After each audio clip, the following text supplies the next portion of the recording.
ओहो वाह मास्टर, क्या बात। अरे जिया राजा,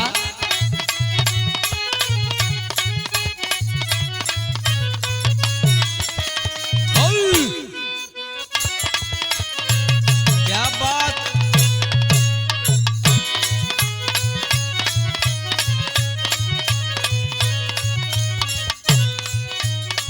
हाय देखी जा,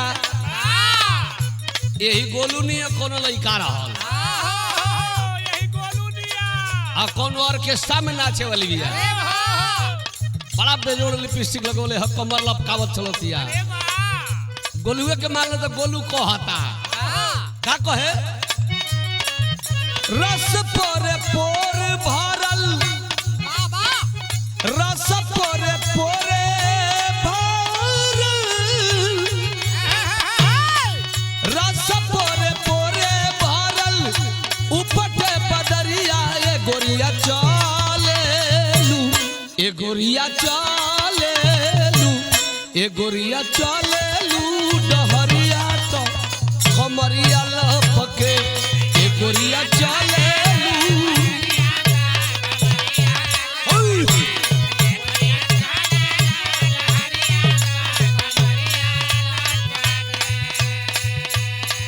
एक गीत का बड़ा चर्चा बा, इससे पहले जब हमने के बिरहा में ली जा तो वो समय पुरान गवैया गावे लोग, चढ़ते या गहनवा सैया ले गवनवा, घसिया गढ़े दो, घसिया गढ़े दो बही रहरी में सयान होखे दो, घसिया गढ़े दो बही रहरी में सयान होखे दो।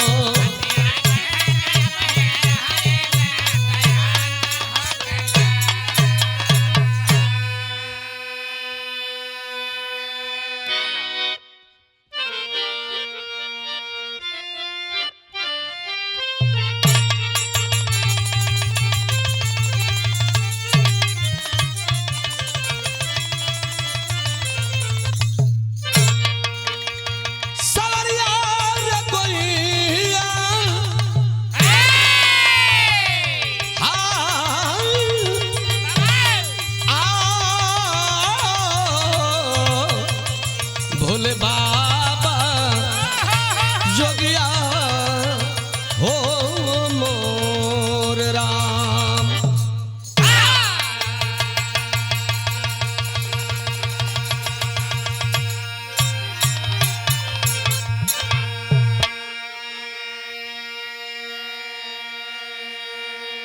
अच्छा भैया लो, हम बिरहा गायक राम कुल यादव गाजीपुर और अपना पूरा टीम की ओर से आप सब बिरहा के श्रोता बंधु लोगन, माता बहनी लोगन के बहुत बहुत प्रणाम करो तानी। आप सबके बीच में बिरहा आरभी स्टूडियो से गावत है, जोन बिरहा आप सबके बीच में जाई। ए बिरहा का शीर्षक बा सऊदी अरब में 43 लोगों की दर्दनाक मौत।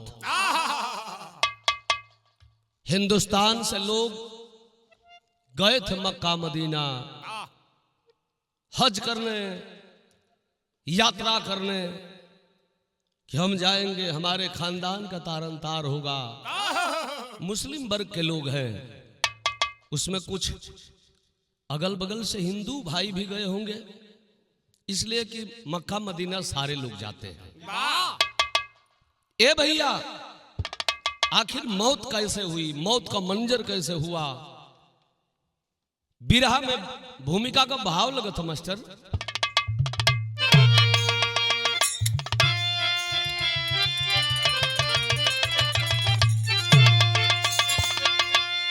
रंग हो चाहे राजा, बलवान जग में नाच सबको नचाती बेदर्दी समैया, खेल किस्मत का कोई समझ भी न पाया, हंसता गुलशन जलाती ये बेदर्दी समैया, मौत का बन के साया जब खड़ी आग किस्मत, तो काल के आग में फिर समाना पड़ेगा। मौत महबूबा है वो लगेगी गले, मौत के आगे सर को झुकाना पड़ेगा।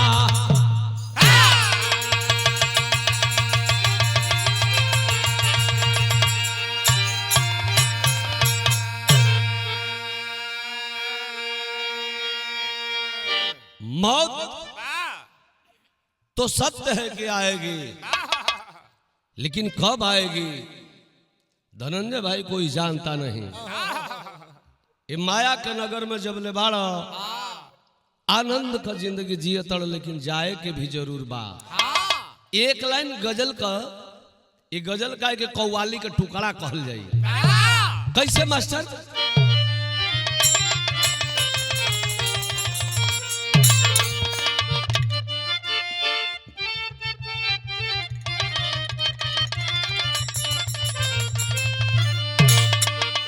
कि तेरे दर बार का चल के करीना हम भी देखेंगे।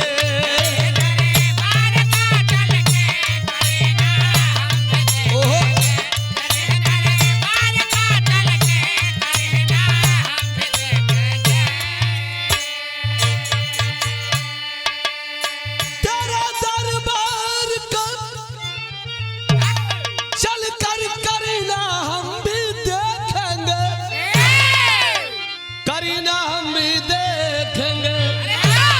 अगर मर्जी हुई मालिक तो मदीना हम भी देखेंगे,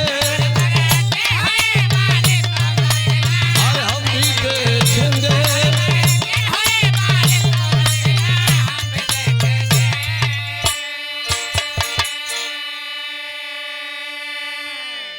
लेकिन कवि जी हमारे सुभाष सागर कवि जी बिरहा में भाव लिखली है कि मरे पे मौत दर पे क्यों, मरे पे मौत दर पे क्यों तेरे रब चाहने वाले।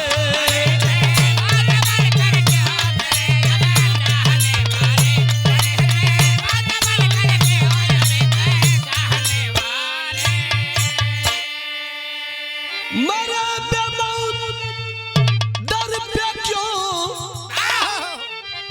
तेरे रब चाहने वाले, तेरे रब चाहने वाले। सदा मर्ज पाता दुनिया में दुआ दर्द बांटने वाले।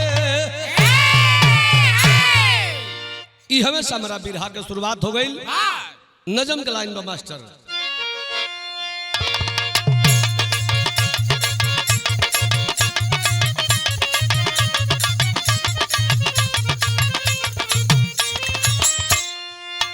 तेरे मर्जी के बिना हिलता न एक पत्ता है, तेरे मर्जी के बिना हिलता न पत्ता है।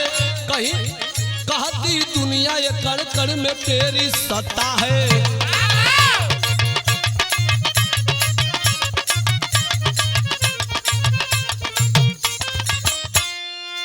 मगर करूं का जिक्र खुदा तेरी खुदाई का, देते सिला जो तुम भक्तों की भक्ताई का।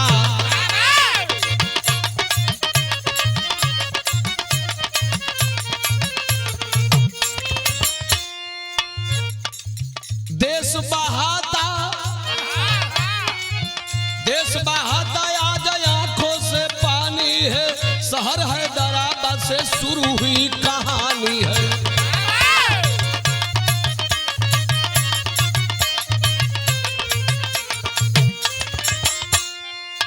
शेख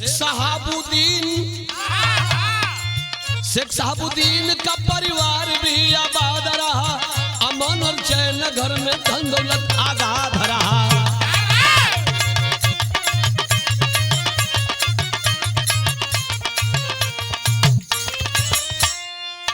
बिहौती बहना एक दिन बोली भैया जान सुनो, जाऊं मदीना मेरी हसरत अरमान सुनो।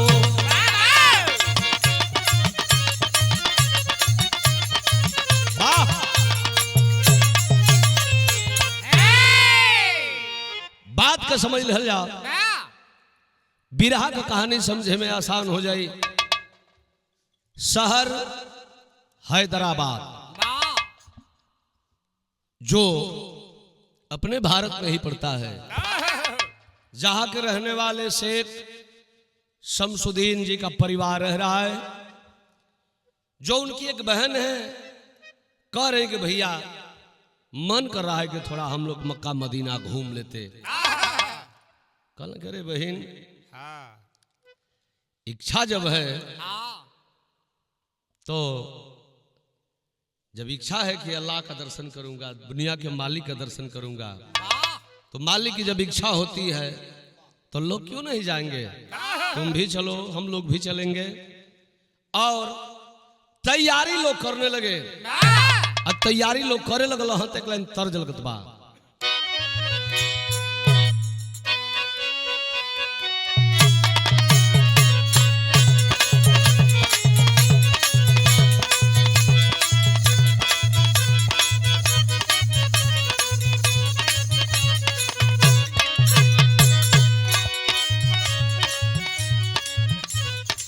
जा ये हमारे शिष्य बबलू लाल यादव, इन्हीं के उम्र का कोनो लड़का बा, बियाह भइल बा, घर में दुल्हिया आइल बे गोलू, तो कहतिया ए राजा हो झुमका झूलनिया जबल नहीं ले, अरे झुमका झूलनिया जबल नहीं ले, तो से जरिया पर राजा सुते नहीं दे।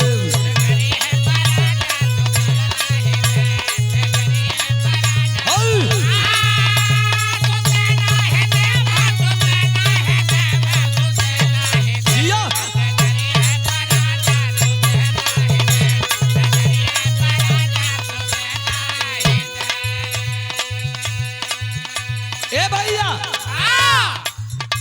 आखिर भाई लका अल्लाह आता कीर्तिया जहनवा में सोर, अल्लाह आता कीर्तिया जहनवा में सोर, हम जइबे मदीनवा ई ख्वाहिश बा मोर।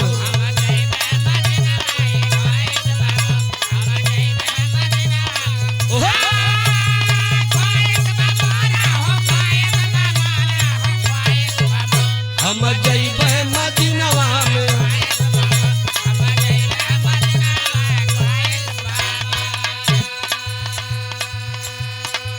आखिर भाई लगा अरे कहे भैया जान सुनो हमारी बचनिया,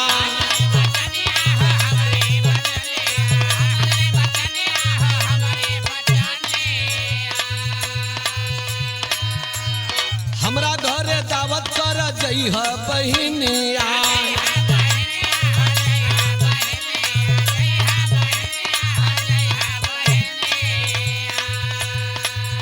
सुनी सबही के मनवा भइल बाबी भोर, सुनी सबही के मनवा भइल बाबी भोर, हम जइबे मदीनवा ई ख्वाहिश बा मोर।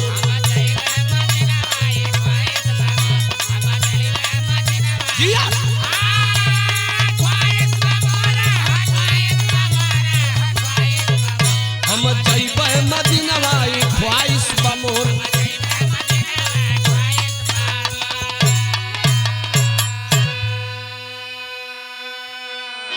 ए भैया आखिर बहन पूरे परिवार के साथ तैयारी करके भाई के घर आती है। भाई कहता है सब लोग मत जाओ, तब बहन भाई से कहती है, भाई मना कर दो कि आखिर इतना पूरा परिवार सबको लेकर जा रही हो, लंबा टूर में इतना लोग नहीं जाते हैं। दूसरा आदमी खोज लो, मतलब भाई साथ में घूमना है तो और आदमी खोज लो, लेकिन परिवार के सारे लोगों को लेके मत जाओ। आखिर भाई लगा बहन भाई से कहती या तरज बदल गई।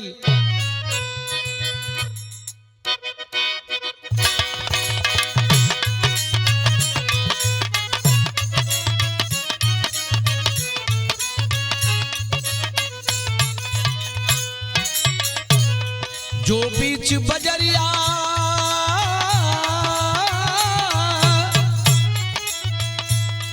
जो बीच बजरिया तूने मेरी पकड़ी भैया कसम से बोल दूंगी, कसम से बोल दूंगी।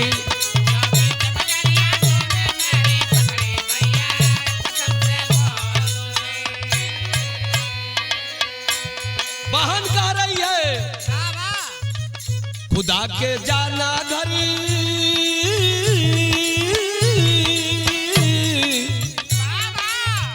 खुदा के जाना घर बरसेगी हाय उनकी रहमत, फिक्र की बात नहीं।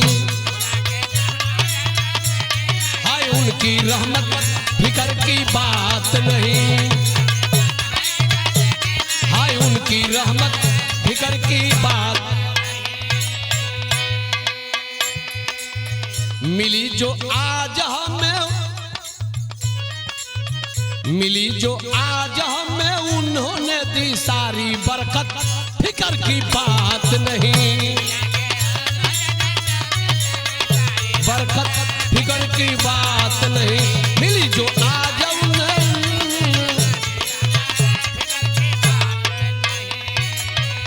ए भैया भगवान के दरबार में, अल्लाह के दरबार में परिवार के साथ जाने में क्या दिक्कत है? ये शरीर अल्लाह की दी हुई है, खुदा की दी हुई है भैया, ऐसी बात नहीं किया जाता है। कह रही है बहन अल्लाह खुदा ने मेरी पूरी की या मन्नत, कदमों में जाके उनके मिलेगी जन्नत। ओहो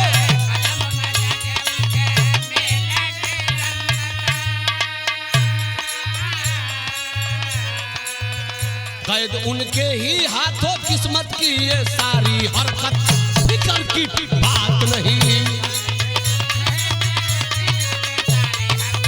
फिक्र की बात नहीं।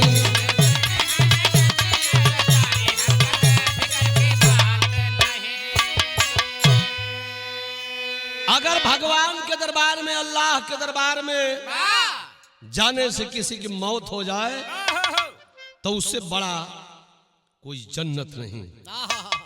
भाई कहना कि तब ना मन बस तो चलो पूरा परिवार जाएगा। आखिर भाई लका बाबू तरज बदल गई।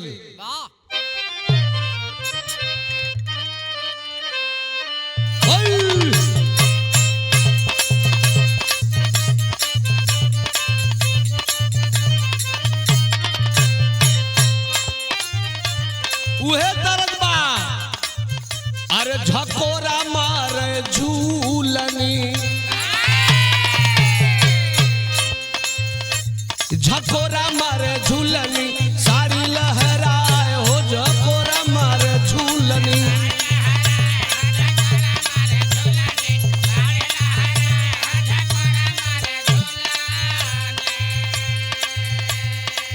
सब परिवार तैयारी करके अब मक्का मदीना जाए बदे लोग तैयारी कैले हो, तो ले लो जरा सेल्फी।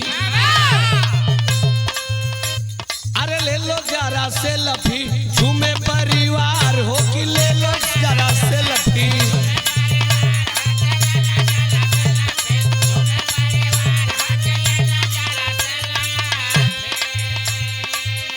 अरे खींचो फोटो वीडियो बनावे बार बार हो कि ले लो जरा सेल्फी। अरे ले लो जरा सेल्फी, घूमे परिवार हो कि ले लो जरा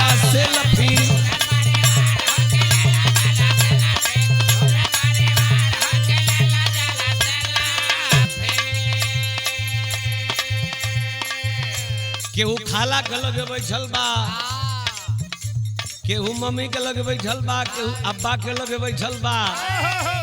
विमान में बैठ के आ लोग तैयारी कैले हो मक्का मदीना के, सब सेल्फी खींचता। तब विमान पर सवार होके चले लोग अरबिया।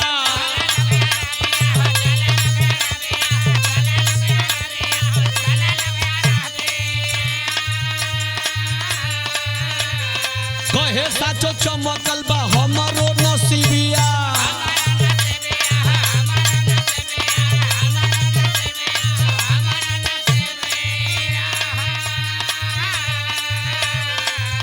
अरे मनावा में सब ही के खुशी आया पार हो कि ले लो जारा से लफी। अरे ले लो जारा से लफी, घूमे परिवार हो कि ले लो जारा से लफी।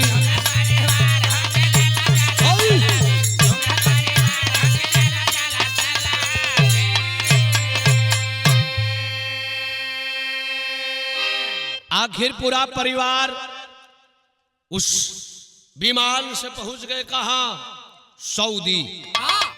सऊदी लोग गइलन है, 2-4 दिन सऊदी में रहे, वहां से मक्का शहर में रहते हैं, फिर मदीना जाने की तैयारी करते हैं। 45 लोग की टोली एयर कंडीशनर बस में सवार होकर के, एकदम जन लोग कहला कि VIP बस, वहां से VIP बस कह के सऊदी से अब मक्का मदीना की ओर 45 लोग बस में बैठ के चलन है। और जब चलन है तो फिर तरज बदल गई मास्टर।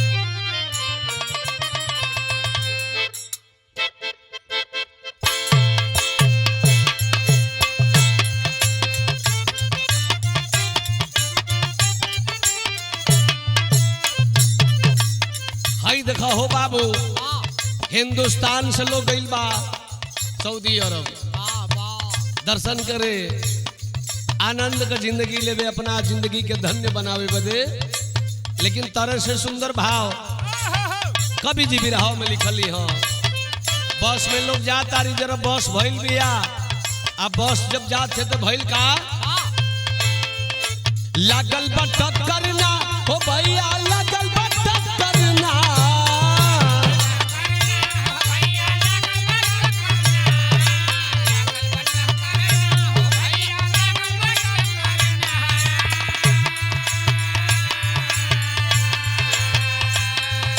लागल बटक करना, हाय हाय लागल बटक करना, भीड़ल बसिया से टैंकर, हाय हाय लागल बटक करना,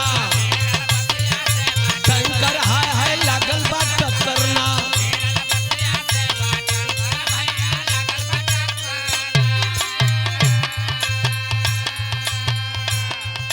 सामने से एक टैंकर आ रही है जो तेल से भरी है, और इधर से बस जा रही है। और रात का समय है, और रात के समय में आमने सामने दोनों गाड़ियां लड़ जाती है। भाई देखो खुदा का किस्मत, खुदा का लेखनी, अल्लाह की लेखनी, आखिर टक्कर तो मार देती है बस और टैंकर दोनों। और जब टक्कर भइल तो वहां का माहौल कैसन बनल मास्टर? बनया का गोला बस छुए समनवा,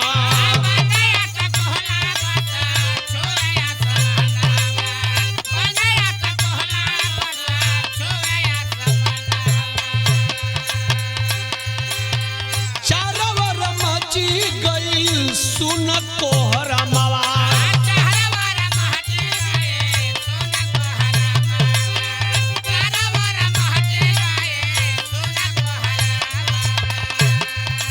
चलल बचत करना, हाय हाय चलल बचत करना।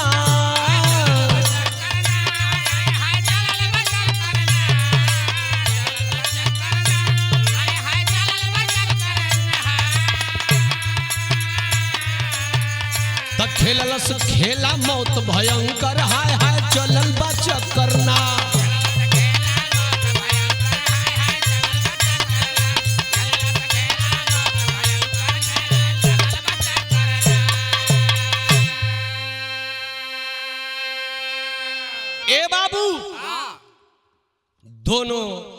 गाड़ी आमने सामने लड़ गई, टैंकर की टंकी फट गई और इतना धमाका जोर से हुआ कि दोनों के टक्कर से दोनों गाड़ियों में आग लग गई।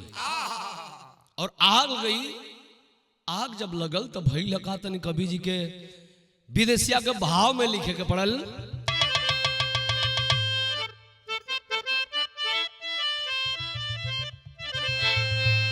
तो आग के हवाले बहिले ए बाबू जिंदा इन सनवाओ, अगिया में जर जैसे भूजाले मछरिया, चीख और पुकार गूंजल,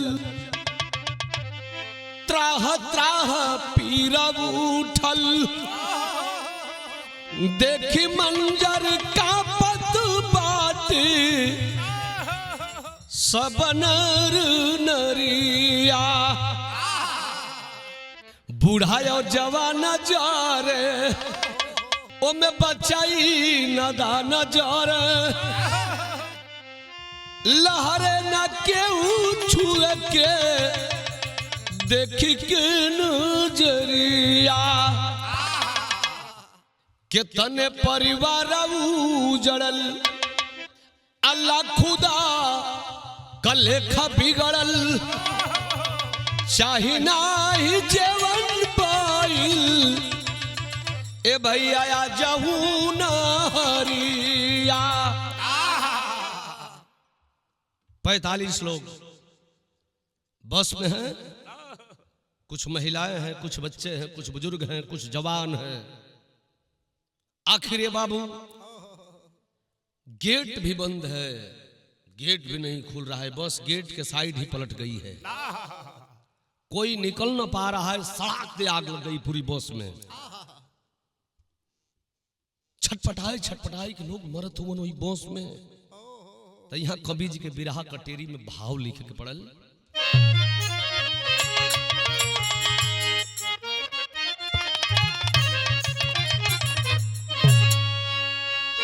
ऐ अल्लाह क्यों बेदर्दी बन गया, जलते तेरे दीवाने चिता से निकल आह। उस बस से सिर्फ आह आह की आवाज आ रही है। ऐ अल्लाह खुदा दुनिया के मालिक, क्या वो लोग बिगाड़े थे तुम्हारा? आखिर आपसे दर्शन करने तो जा रहे थे, क्या उन लोगों की किस्मत में आपने यही लिखा था? बिरहा सुनने वाला भैया लोग, या फिर एक लाइन तर्ज लगत हो माहौल के देख के।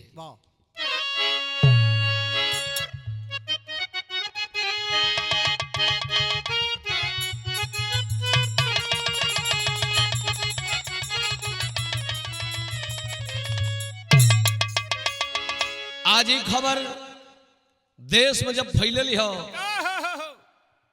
आज मीडिया का जमाना है, एक सेकंड के अंदर यह बात सारी दुनिया में घूम गई।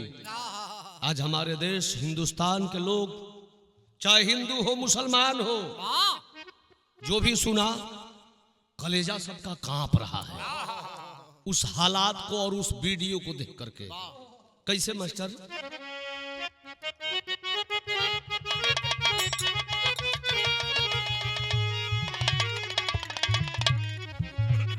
कि देशवा के कोने कोने फैलल खबर,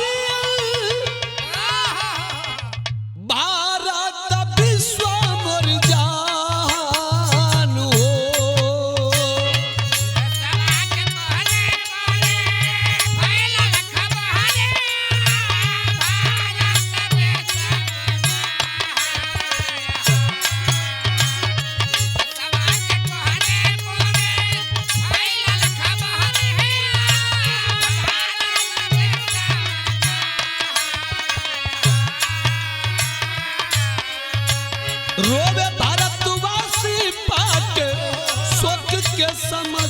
भगवान रोवे भारतवासी पाके शोक समाचारवा धरती पर गिरल आसमान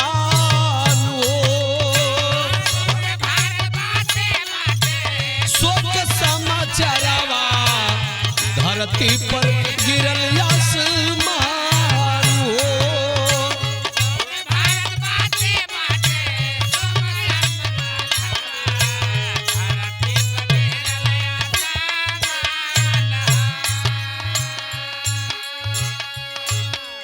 ए बाबू हो आज बतावा हो वो बसवा में 45 लोग हुआ घरवा खबर आयल कि जे गोइरल ह मक्का मदीना में वो लोगन के एक्सीडेंट में मौत हो गई।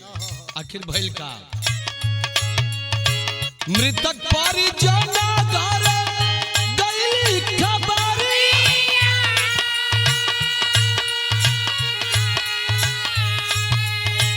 सुन के शरीर भय बेजानो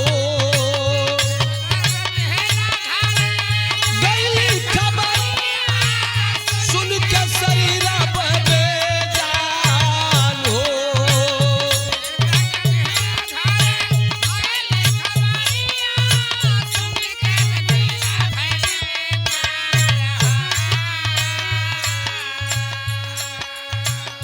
ई का देखवला रब बाउरी हो दुखवा ई का देखवला रब बाउर दुख दिनवा सुन कैला हमरो जानो बाउर दुख दिनवा सुन कैला हमरो जानो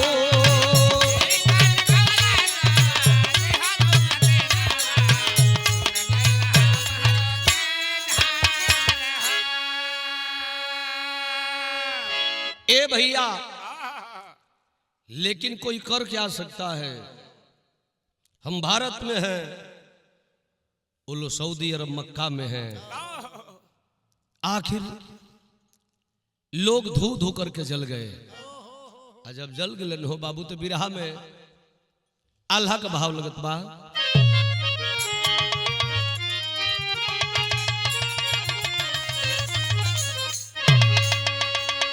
कि धन्य खुदाई धन्य तोहरी खुदैया जग में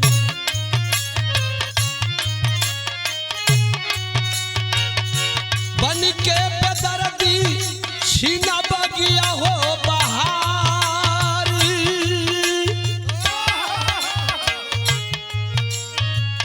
दिहल अकरमा फोन पर शेख के खबरिया बाबू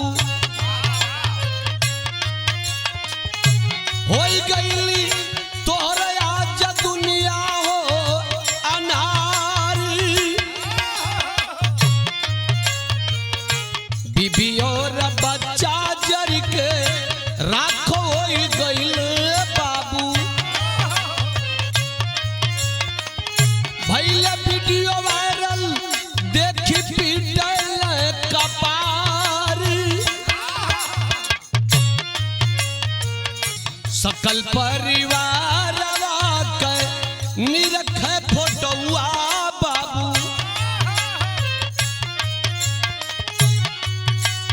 आर खिंच के मोबाइल में जो रखल संभाली जनली न घेरी ऐसन गम के बदरिया बाबू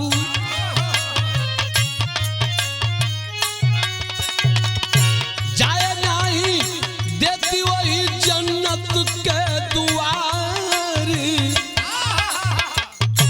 उठ गई भरोसा रब तोहरो खिदमतिया से दिहला उजारी अमरो सुख संसार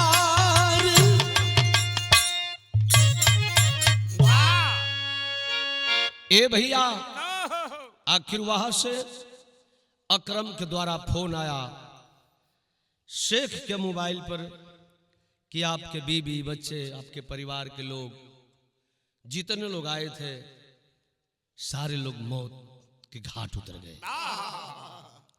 आखिर विश्वास उठ गया लोगों का कि हम कैसे दर्शन करने जाएं, क्यों मक्का मदीना जाएं, क्यों गुरुद्वारा जाएं।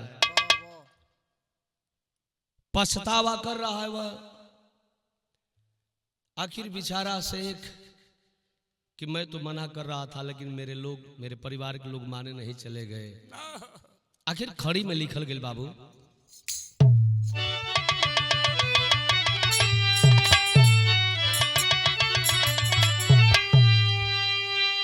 अरे के जाई स्वर्ग के जन्नत के द्वारिया, काशी काबा का नगरिया, मौत का भरिया।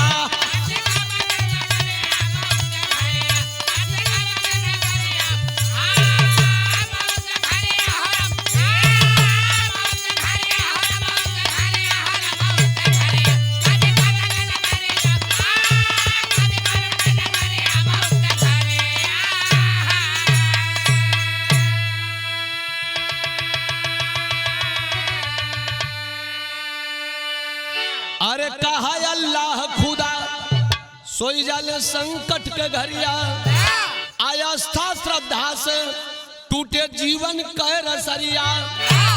कहे बिलखी बिलखी बात नार नरिया, काशी काबा का नगरिया, मौत का भरिया।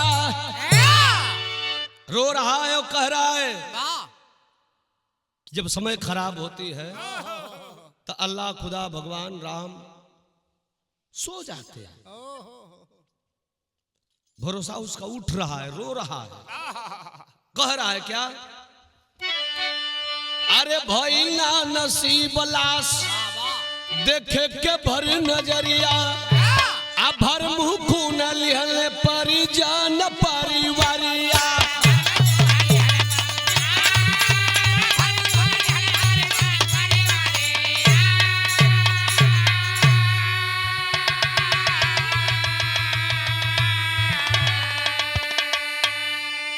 बुझाला ना लगन के अब गोश कारिया, काशी काबा का नगरिया, मौत का भरिया।